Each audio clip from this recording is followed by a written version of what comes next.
Hello बच्चों, मैं आज आप लोगों को क्लास 6 का चैप्टर 3 यानी तंतु से बस तक बारे में हमारा बस हम जो कपड़ा पहनते हैं वो कैसे बनता है उसके बारे में पूरे डिटेल से जानेंगे और सारा फुल्ली डिटेल से बताएंगे। आपको दिक्कत लेने की कोई बात नहीं है, बस आप हमारे साथ बने रहिए। देखते हैं क्या सब होता है इस वीडियो में। देखिए, कहता है कि हम हर रोज़ कपड़े पहनते हैं। हम हर रोज़ क्या पहनते हैं? कपड़े पहनते हैं। कई तरह के कपड़े को हम अलग अलग उपयोग करते हैं। हमारे कपड़ों में कई तरह की विविधताएं पाई जाती है। कुछ महीन, कुछ मोटे, कुछ रंगीन, कुछ सफ़ेद, कुछ चमकीले, कुछ चिकने, कुछ खुरदुरे वस्त्र कई प्रकार के होते हैं। एक प्राकृतिक वस्त्र देखेंगे और एक मानव निर्मित वस्त्र और एक कृत्रिम यानी संश्लेषित वस्त्र के बारे में देखेंगे। प्राकृतिक वस्त्र भी 4 प्रकार के होता है और संश्लेषित वस्त्र भी 4 प्रकार का होता है। इन सब के बारे में जानेंगे। अब कहता है कि आपने कई वस्त्र देखे होंगे। अपने मित्रों से चर्चा कीजिए कौन कौन से कपड़े आप पहनते हैं, मतलब कि आप पहचान कीजिए कौन कौन से आप कपड़ा पहनते हैं। सूती पहनते हैं कि नायलॉन पहनते हैं कि पॉलिस्टर पहनते हैं कि एक्रिलिक पहनते हैं कि रेयन पहनते हैं कि रेशम पहनते हैं, कौन सा कपड़ा पहनते हैं। अब क्या मौसम के अनुसार आप कपड़े बदलते हैं? हाँ, मौसम के अनुसार कपड़े को बदलते हैं। क्या आपके पहनने के अलावा कपड़े के और भी उपयोग हैं? आखिर ये कपड़े आए कहाँ से और कैसे बनते हैं? यही 2 टॉपिक जानेंगे कि ये कपड़े आखिर आए कहाँ से और ये कैसे बनते हैं। इसके बारे में हम आपको पूरी डिटेल से बताएंगे। समझे? देखिए, क्रियाकलाप 1 क्या कहता है? कहता आप अपने माता पिता के साथ पर्व त्यौहार के साथ नए कपड़े खरीदने दुकान गए होंगे। वहाँ विभिन्न प्रकार के वस्त्र विभिन्न रंगों के सजे होते हैं। समझे न? दुकानदार समझाता है कि कपड़े रेशमी है, कुछ सूती है, कुछ ऊनी है, कुछ कृत्रिम यानी टेरिकोट है। समझे न? और आप इनकी विविधता की पहचान कर सकते हैं और नज़दीकी दर्जी की दुकान पर जाइए और वहाँ से कपड़ों की कतरने मतलब छोटे छोटे टुकड़े इकट्ठा कीजिए और कपड़े के प्रत्येक कतरने को छूकर अनुभव कीजिए कि अलग अलग तरह के कपड़े कतरने वाली कॉपी में चिपकाए तथा उनके मित्र दर्जी से या माता पिता की सहायता से कपड़े के प्रकार भी लिखिए, जैसे सूती, ऊनी, रेशम, पॉलिस्टर, टेरिकोट आदि। मतलब कि ये सब 8 प्रकार के होते हैं। जब रेशा पढ़ाएंगे ना, रेशा सब क्या पढ़ाएंगे? रेशा जब पढ़ाएंगे समझे तो रेशा 2 प्रकार के होते हैं। रेशा कितने प्रकार के होते हैं? 2 प्रकार के। समझे? मानव निर्मित रेशा और प्राकृतिक रेशा, और ये दोनों 4 प्रकार के होते हैं। तो इस सब के बारे में आपको हम बताएंगे। देखिए, कहता कि आपने स्वेटर बनाते हुए माँ को या अपने आस पड़ोस के किसी को देखा होगा। स्वेटर बनाने की प्रक्रिया को ध्यान से देखें। स्वेटर के एक धागा बुनाई कर बनाया जाता है और एक सूती कपड़ा लिया जाता है और इसके एक सिरे पर कोई ढीला धागा या तांगा ढूंढने का प्रयास कीजिए और इसके बाहर खींचिए। धागा दिखाई देगा ना तो पिन से निकाल सकते हैं। और हमने यह देखते हैं कि धागों के साथ एक बुनने पर वस्त्र बनता है। मतलब कि सबसे पहले एक धागा होता है, क्या था?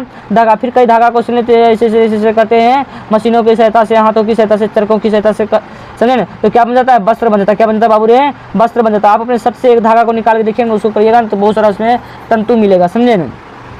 कहता क्या सभी वस्त्र धागों से बनते हैं? जो भी वस्त्र बनेगा किससे बनेगा? धागों से बनेगा। समझे ना?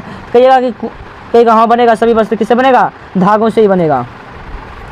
आगे कहता कि कॉपी पर जो वस्त्र आपने चिपकाए हैं उनके नाम, उनके धागों भी लगाइए। उनका धागा भी लगाने के लिए कहता है। ये धागे किसके बनते हैं? धागे किसके बनते हैं इसके बारे में भी जानते हैं।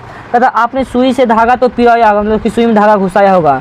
यदि नहीं पिरोया तो पिरो कर देखिए। कई बार धागे का अगला सिरा कुछ पतली लड़ियों में पृथक हो जाता है, जिसे हम तंतु कहते हैं। क्या कहते हैं? तंतु। ऐसा होने पर सुई में धागा पिरोने मुश्किल हो जाता है। धागे की ये पतली लड़ी और पतली लड़ियों से मिलकर बनी होती है, जिन्हें हम क्या कहते हैं? तंतु कहते हैं। क्या कहते हैं? जिन्हें हम तंतु परिभाषा लिखिए। धागे की पतली लड़ी और भी पतली लड़ियों से मिलकर बनी होती है, जिसे हम क्या कहते हैं? तंतु कहते हैं। तंतु समझ गए? तंतु से धागा बना, धागा से वस्त्र, वस्त्र के बाद कपड़ा बन गया। समझे ना? अब कहता है सभी प्रकार के धागे सूट, जूट, रेशम तंतु से बनते हैं। किसे बनते हैं?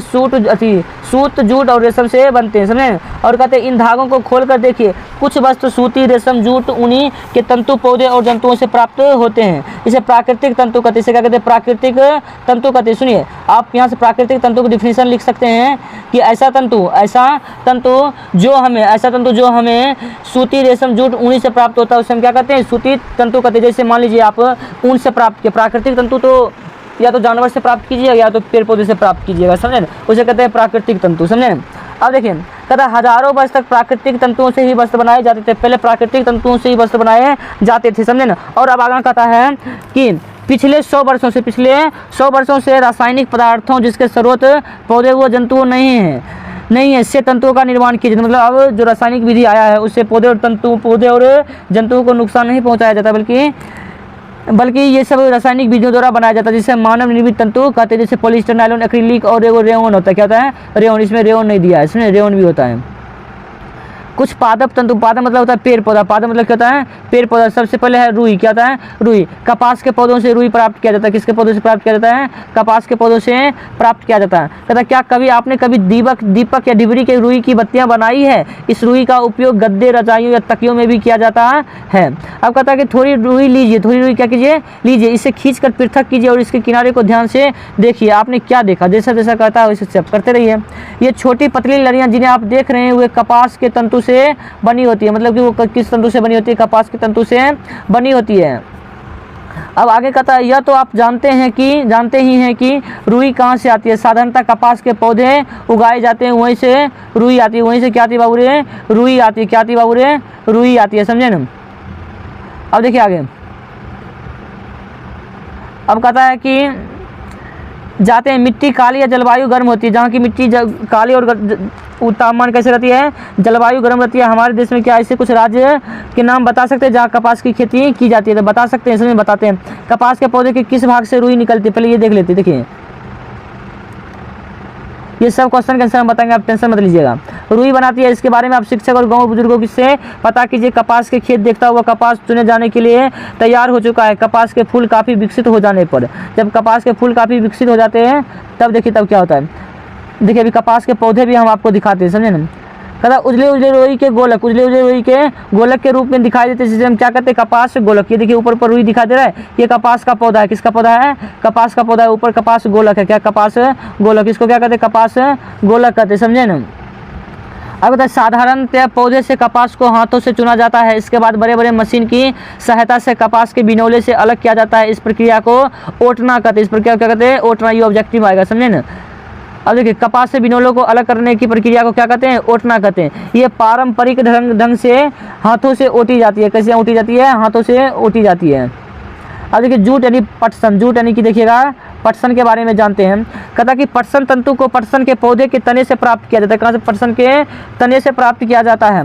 भारत में इसकी खेती वर्षा ऋतु में की जाती है। भारत में पटसन की प्रमुख रूप से पश्चिम बंगाल, बिहार, असम में उगाया जाता है। और देखिए बिहार के कटिहार, मधेपुरा, सहरसा, खगड़िया, सुपौल, दरभंगा जिलों में जूट अधिक उगाया जाता है। तो बिहार में जूट कहाँ कहाँ उगाया जाता है, नोट कर लीजिएगा। कटिहार, मधेपुरा, सहरसा, खगड़िया, सुपौल तथा दरभंगा जिलों में अधिक उगाया जाता है।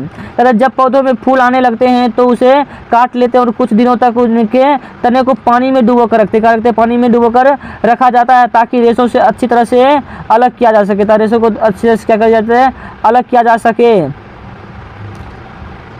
अब देखिए आगे क्या कहता है, फिर इनको पानी में पटक पटक कर धुलाई कर देते हैं। वस्त्र बनाने से पहले इन सभी तंतुओं को धागा में परिवर्तित कर लिया जाता है। और ऐसे कैसे किया जाता है, मतलब कि वस्त्र बनाने से पहले तंतु को किसमें परिवर्तित किया जाता है, धागे में परिवर्तित किया जाता है, समझे ना। अब रुई से तागा बनाना, तागा बना रहा है समझे व्यक्ति, तो उसे क्या कहते हैं, धागों से परिवर्तित किया जाता है। तब उसके बाद क्या बनाता है, सूती अति वस्त्र बनाता है। कहते आप स्वयं सूती बनाने का प्रयास करिए। आप कहता है कि खुद दे बनाने, तो हम लोग को बस की बात है बनाना, हम लोग बना सकते हैं, समझे ना। देखिए कहता कि एक हाथ में रुई पकड़िए, दूसरे हाथ में अंगूठे तर्जनी के बीच कुछ रुई चुटकी में पकड़िए और धीरे धीरे रुई से बाहर की ओर खींचिए तथा रेशों को लगातार ऐंठते भी रहिए। चित्र के अनुसार आप धागा बना सके। हम लोग के बाबा जो होते थे ना वो बनाते थे, समझे ना, हम लोग देखते थे पास में, लेकिन हम लोग करते थे, हमसे हो भी नहीं करता था, लेकिन बार बार प्रयास करने से हो जाता, लेकिन हम लोग कोशिश से नहीं करते थे, लेकिन आप लोग करिएगा कोशिश। कहता कि रेशों से धागा बनाने की प्रक्रिया को क्या कहते हैं, कताई। नोट करिएगा, रेशों से धागा बनाने की प्रक्रिया को क्या कहते हैं, कताई। इस प्रक्रिया में रुई के एक पुंज से रेशे को खींचकर ऐंठते हैं और ऐसा करने से रेशा आपस में गुथ जाते हैं और धागा बन जाता है। तो धागा कैसे बनता है तो आप समझ गए, क्या कहते हैं, तंतुओं को आपस में खींचकर उसको रेशे के आपस में गुथे जाते हैं तब धागा बन जाता है। अब आगे देखिए, कताई के लिए तकली और चरखा का उपयोग किया जाता है। कताई के लिए तकली और किसका उपयोग किया जाता है, चरखा का उपयोग किया जाता है। चरखे का उपयोग राष्ट्रपति महात्मा गांधी ने स्वतंत्रता आंदोलन के एक पक्ष के रूप में लोकप्रियता प्रदान की थी। मतलब जब स्वतंत्रता आज़ादी के समय था 1920 से लेकर माने ना 1900 ईस्वी 1905 से लेकर 1947 के बीच में महात्मा गांधी ने चरखा का बहुत ही लोकप्रियता बना दिया था, समझे ना, कि हम अंग्रेज का कपड़ा नहीं बनाएंगे, नहीं पहनेंगे, बल्कि खुद बना के खुद पहनेंगे, समझे ना, ऐसे करने लगे, समझे ना। और देखिए और आगे देखिए क्या हुआ, ये देखिए तकली है और ये देखिए चरखा है। तकली और चरखा आप लोग देख लिए हैं। अब आइए आगे देखते हैं। आगे कहता है कि बड़े पैमाने पर धागों से कताई करने के लिए मशीनों की सहायता लिया जाता है। कताई के पश्चात धागों का उपयोग वस्त्र बनाने में किया जाता है। अब देखिए तंतु से धागा बनाना सीख लिए, अब धागा से क्या बनाना सीखेंगे, वस्त्र बनाना सीखेंगे। कहता है कि धागा से वस्त्र बनाने की कई विधियां हैं, इनमें से 2 प्रमुख विधियां बुनाई एवं बंधाई है। क्या बुनाई एवं बंधाई, इसको भी नोट करिएगा। वस्त्र बनाने की कई विधियां, लेकिन 2 विधि प्रमुख है, बुनाई एवं बंधाई। बुनाई एवं क्या है, बंधाई। अब देखिए क्रियाकलाप 4 देखते हैं। कहता है कि मोटा सूती कपड़ा, दरी, जूट का बोरा व चटाई को गौर से देखिए, आपको कोई समानता दिखाई देती है। जरूरत हो हैंड लेंस से लीजिए, क्या लीजिए, हैंड लेंस से भी देखिए इनके आरे व खड़े धागों व ध्यान दीजिए। जैसे देखिए ऐसे ऐसे मिलता है, इसको आप जूम करिएगा, दिखाई देगा, समझे ना। आइए चटाई बनाइए। अब देखिए, अब चटाई बनाती है, देखिए कैसे कैसे चटाई बनेगा। अब हम लोग कोशिश करते रहते हैं, बनेगा, आज बने कल बने, कभी न कभी तो बनबे करेगा। कोशिश करने वालों की कभी हार नहीं होती है, बस कोशिश करते रहिए। कहता आप अपने आसपास तार की पत्तियों से कठोर भाग को हटाकर लंबी पट्टियां काट लीजिए और तार के स्थान पर नारियल खजूर की पत्तियां भी ले सकते हैं। नारियल खजूर क्या ले सकते हैं, उसका भी पत्ती ले सकते हैं। इसी कार्य में आप बड़ी की मदद ले सकते हैं, मतलब बड़े लोगों की मदद ले सकते हैं। इन पट्टियों को समांतर ढंग से सजा दे, दूसरी पट्टी को समांतर पट्टियों के एक पट्टी के ऊपर तथा दूसरे को बगल वाली पट्टी के नीचे से गुजारते हुए पिरोते जाइए। मतलब जैसा जैसा कहता है ऐसे ऐसे पिरोते जाइए, समझे ना, पिरोते जाइए। इस प्रकार पट्टियों से यह क्रिया दोहराते जाइए, आप एक छोटी चटाई तैयार हो जाएगी। इस प्रकार कागज़ की पट्टियां बनाकर कागज़ की चटाई बना सकते थे। आप लोग कागज़ की चटाई बनाकर देखिए। देखिए हाथ का घर। अब कहता है कि जिस ढंग से आपने चटाई बुनाई, लगभग उसी ढंग से धागों को 2 सेटों को बुनकर वस्त्र बुने जाते हैं। धागे वास्तव में तार या कागज़ की पट्टियों की तुलना बहुत पतले होते हैं। वस्त्रों की बुनाई करघों पर की जाती है। वस्त्रों की बुनाई किस पर की जाती है, करघों पर की जाती है। करघे या तो हाथ से चलाने वाले होते हैं अथवा मशीन से चलती है, समझे ना, चलाने वाले होते हैं। अब बंधाई के बारे में समझते हैं, कैसे बंधाई की जाता है।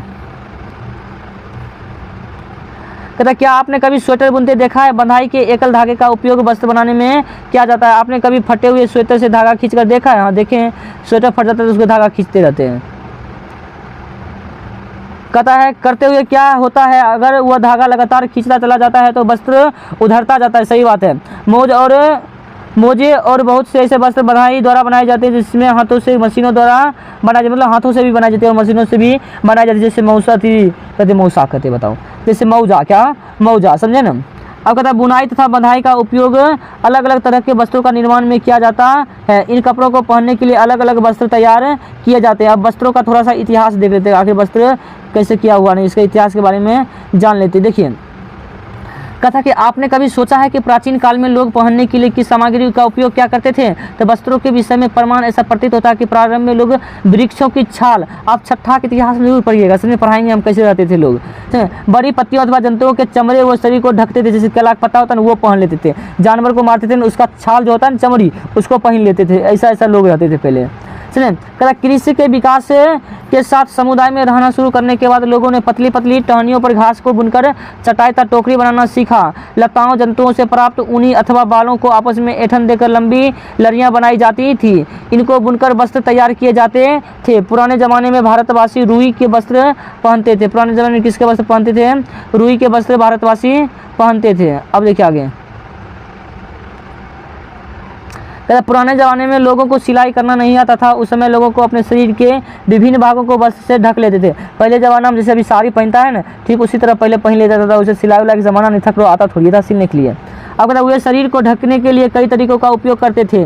सिलाई की सुई का आविष्कार के साथ साथ लोगों ने कपड़ों की सिलाई करके पहनने के वस्त्र तैयार किए। इस आविष्कार के पश्चात सिले कपड़ों में बहुत सी विभिन्नताएं आई। परंतु क्या यह आश्चर्यजनक बात नहीं है कि आज भी साड़ी, धोती, लुंगी, गमछा, चादर, शाल, दुपट्टा व पगड़ी बिना सिले वस्त्र के रूप में उपयोग किया जाता है। आज भी आप लोग धोती, कुर्ता तो खैर कहते हैं, शाल, दुपट्टा ये सब हो गया, बिना क्या कहते हैं, लुंगी, गमछा हो गया, बिना सिले पहनते हैं, समझे।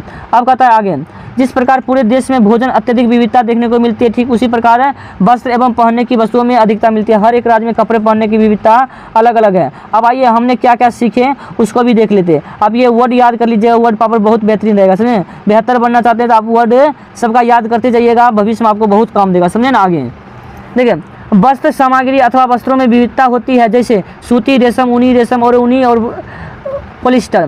कहते वस्त्र धागों से बनते हैं जिन्हें तंतुओं से बनाया जाता है। ये सब हमने सीखा है पाठ में। तंतु या तो प्राकृतिक होते हैं या तो मानव निर्मित होते हैं। जैसे रेशम, ऊन और जूट कुछ ये प्राकृतिक हैं, जबकि नायलॉन, पॉलिस्टर, एक्रिलिक और रेयन ये सब क्या है, मानव निर्मित है। कहते रुई और जूट जैसे तंतु पादप से प्राप्त की जाती है। रुई और जूट, रुई देखिए पौधों से प्राप्त किया जाता है, जूट पालतू भेड़ों से प्राप्त किया जाता है। तो ये तो जंतु हो गया ना। तंतुओं से धागा बनाने की प्रक्रिया को कताई कहते हैं। तंतुओं से धागा बनाने की प्रक्रिया को क्या कहते हैं? कताई कहते हैं, समझे ना। और आगे कहता है कि धागों की बुनाई और बंधाई बस से होता है। अगर आपको यह वीडियो अच्छा लगा है तो चैनल को सब्सक्राइब करें और कमेंट करके हमें जरूर बताएं कि यह वीडियो आपको कैसा लगा। वीडियो देखने के लिए धन्यवाद।